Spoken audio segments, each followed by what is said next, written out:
In Osawatomie, there is a money problem.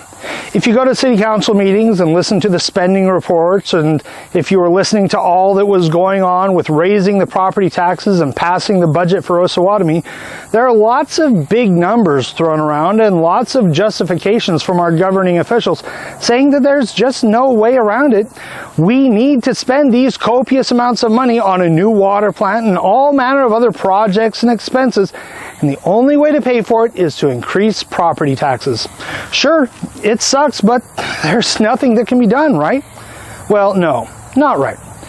Now, let's be fair. There are things that we do want the government to do for us, and those things cost money. Money doesn't grow on trees, and it does have to come from somewhere, right?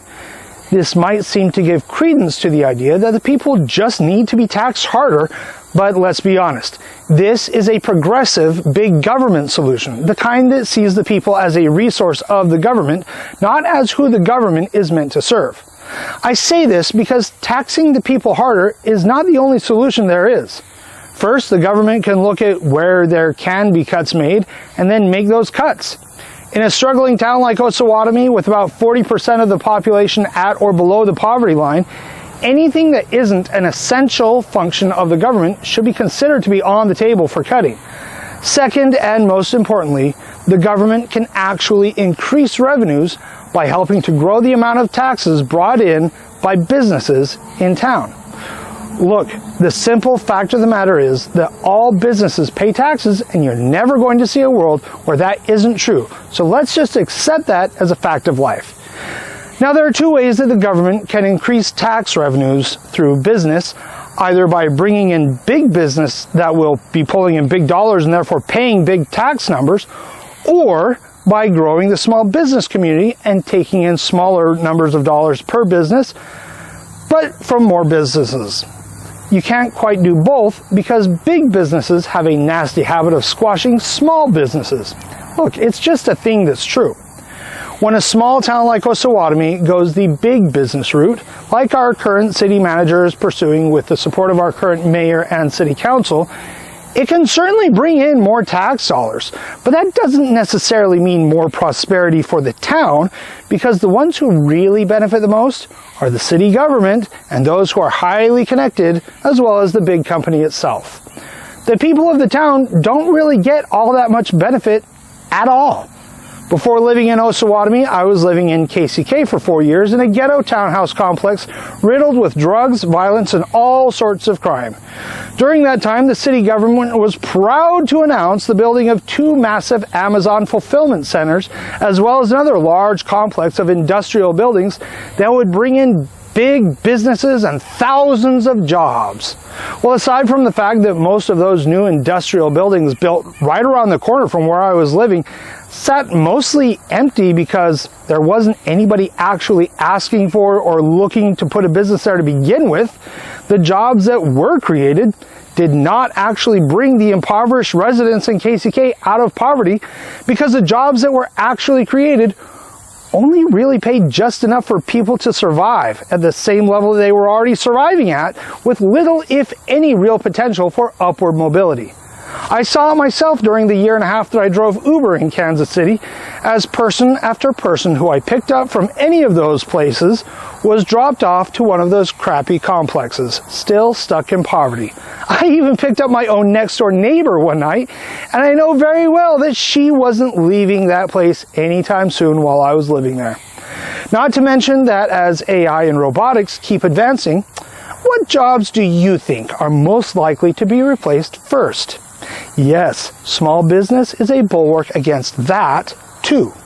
Additionally, small businesses aren't beholden to the crappy wages that a big company relents to paying you because they're, trying to keep their shareholders happy.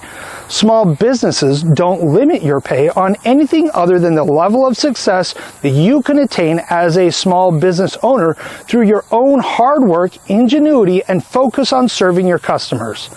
Owning and running a small business isn't easy and requires a lot of risk, dedication, and work, but holds much greater potential for bringing a family out of poverty than any amount of wage jobs offered by a big store or fulfillment center coming into town. Jobs for young people? Well, small businesses need workers too. Your city government can increase revenue in either of the two ways, but the method it chooses reveals its focus and how it sees the people of its city. I think somebody once said something like, "By their fruits you shall know them." I mean, whatever that's supposed to mean.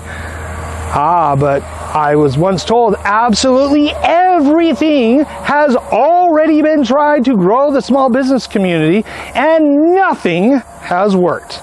This, I was told, is the reason that we need the Walking Trails project in Osawatomie. Well, not everything has been tried because what I'm proposing has never been tried. One of the best ways that a small town appeals to and brings in big business, and which seems to be the strategy being worked in Osawatomie right now, is to incorporate more territory into city limits, take control of more land, sell it at low prices to a big business, and then give the big business a deal wherein the business can be exempted from all city property taxes for an agreed upon period, maybe 10 years or so. Well, my plan to grow Osawatomie's small business community has two parts. One that will require the City Council's cooperation and one that won't. The part that I'll need the City Council's help on is that I would like to propose that no deal be offered whatsoever to any big business coming to Osawatomie, but that a similar deal be offered to small businesses in Osawatomie. My proposal is that all commercial properties that have an operating small business that is headquartered in Osawatomie be exempted from all city property taxes. This should incentivize all commercial property owners to get their properties filled with businesses, and I certainly hope that those property owners would then pass on those savings to any business they would be renting to. Now, I'm open to adjustments and ideas on refining this plan, but the bottom line is reducing the cost of running a small business in Osawatomie, making small business ownership more attainable for Osawatomie residents. This much the city government can do. Since the beginning of this year, I have actually been planning on starting a small business of my own here in Osawatomie. Now, things have occurred since beginning my campaign for mayor that have unfortunately made my ability to still move ahead with those plans questionable. But my goal from the beginning was to open a business, get it running, earn enough to build a home for my family, earn enough to start a new business, and then find somebody in town who is looking for an opportunity for their family and give them the money that had been saved so that they could use it for a down payment on a business loan to start their own business. I would offer help in an advising role as they got started, and I would do all of this with the condition that they agree to do the same for someone else as soon as their business was running and they were able to. Then I'd start all over again, work until I had enough money and find somebody else who needed an opportunity. There you have it, my whole nefarious personal agenda that some in town have suggested that I have. In fact, I really didn't, in many ways, don't want to be mayor at all.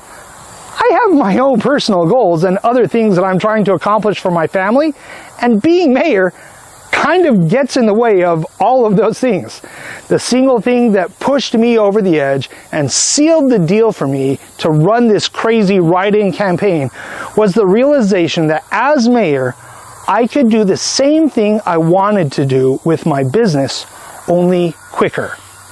It is to this end that I'm committing to you that as mayor, when I get my paycheck, I'm going to pay my tithing, set aside 10% for my own family's needs, and then put all the rest into an account that will accrue until it reaches around $50,000 or so.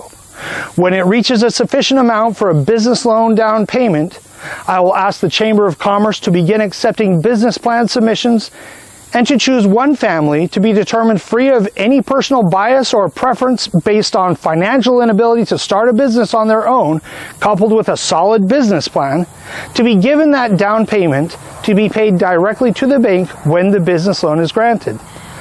I've proposed eliminating the position of city manager, and when this is done, I'll be taking on more responsibilities and my pay will subsequently rise as well. So also will the amount I'm able to contribute every month and the speed at which the account replenishes and provides another opportunity for a family in town. Oh, and did I mention anyone who wants to will be able to contribute to this account? Or, just do the same thing on your own. Now, I still need to finalize all the logistics of it, but there's no reason I'm the only one who can participate in this. There's no reason that we can't all help to lift Osawatomie. Let's be crystal clear about one thing though. This is not a government, taxpayer-funded program. It's a personal program because government isn't the answer and never has been. Normal people caring about and helping each other of their own free will and choice is the answer. Please understand, I am not rich. I'm a service-disabled veteran and I rely monthly on the kindness offered to me at the local food bank to feed my family. The 10% I will take for my family is to help me pay for my own groceries. I struggle financially the same as a large portion of Osawatomie does, but my desire and drive to help others is real and is the true reason why I'm even running at all. I'm not in this for me or for my benefit. Can you say the same for your current mayor? Can you say the same for your city manager? The choice is yours, Osawatomie. I believe in the people of Osawatomie. I believe in the power of small business to revive Osawatomie and to help the poor in Osawatomie to rise out of poverty. And I'm willing to put my money where my mouth is. Thank you for watching. And please write in Oliver Tanner for Mayor of Osawatomie.